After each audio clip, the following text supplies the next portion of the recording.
Question number 10. A particle hanging from a spring stretches it by 1 centimeter at the earth's surface. तो surface पे एक spring से एक particle लटक रहा है और स्प्रिंग में एक्सटेंशन 1 मीटर आ रहा है. How much will the same particle stretch the spring at a place 800 kilometre above the surface of the earth. और रेडियस ऑफ द अर्थ दिया हुआ है 6400 किलोमीटर. तो काफी ज्यादा हाइट की बात कर रहा है. ठीक है, सरफेस से 800 किलोमीटर ऊपर. तो अपन जी को कांस्टेंट नहीं ले सकते, स्मॉल जी को. ठीक है, तो क्या करोगे भाई, सरफेस पे अपन स्मॉल जी की वैल्यू अगर देखें एट सरफेस, तो स्मॉल जी की वैल्यू क्या होती है, capital G into mass of the earth divided by radius of the earth का स्क्वायर. पर अपने को क्या बोला हुआ है, एट हाइट एच. अब वो एच की वैल्यू 800 किलोमीटर दे रखी है, अच्छी बात है. तो एच हाइट पे स्मॉल जी की वैल्यू क्या हो जाएगी, G into M divided by H plus R का होल स्क्वायर. इसको मैं जी डैश बोल लेता हूं. अब यदि स्प्रिंग की बात करें करें अपन, तो ये स्प्रिंग है. मान लेते हैं कि ये स्प्रिंग की नेचुरल लेंथ है और सरफेस पे ये स्प्रिंग इतनी एक्सटेंडेड है, सरफेस ऑफ द अर्थ पे. ठीक है, ये ब्लॉक लटक रहा है यहाँ पर, ये नेचुरल लेंथ है. और अगर मैं एच हाइट पे चले जाता हूं तो ग्रेविटी कमजोर हो गई, तो ऑब्वियसली जो एक्सटेंशन है स्प्रिंग में वो थोड़ा सा कम हो जाएगा. तो इस पॉइंट पे, मतलब इस हाइट पे मान लेते हैं कि इतना एक्सटेंड हो रहा है. अब यहाँ क्वेश्चन में क्या बोला हुआ है कि इन दोनों के बीच का जो डिफरेंस है वो 1 सेंटीमीटर है, क्योंकि 1 सेंटीमीटर का इलोंगेशन. तो हमें पूछा हुआ है यहां से लेकर यहां तक का डिस्टेंस, यानी कि एच हाइट पे जो इलोंगेशन होगा, जो ऑब्वियसली 1 सेंटीमीटर से छोटा होगा, उसकी वैल्यू अपने को पूछा हुआ है क्वेश्चन में. ठीक है, तो एफबीडी बनाएंगे. अगर मैं ब्लॉक की एफबीडी बनाता हूं तो क्या क्या दिखेगा, ऊपर लगेगा के इंटू एक्स, सॉरी के इंटू 1 सेंटीमीटर है. ठीक है, तो मैं उसको काम करता हूँ के इंटू 1/100 कर लेता हूँ. देखो भाई, एसआई यूनिट्स में क्वेश्चन को सॉल्व करना सबसे सेफ गेम होता है. आंसर गलत आने का बहुत कम चांस रहता है.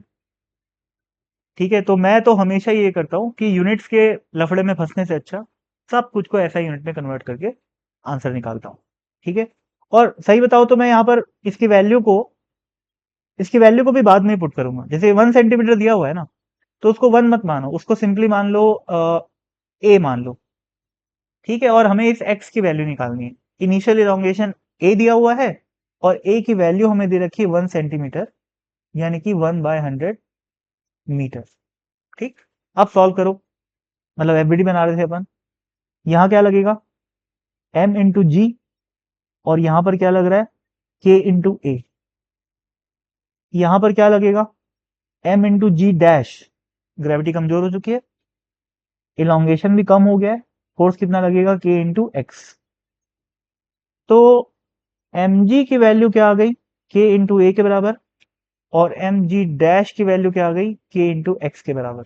दोनों को डिवाइड कर दो, तो जी बाय जी डैश की वैल्यू आ जाएगी ए बाय एक्स.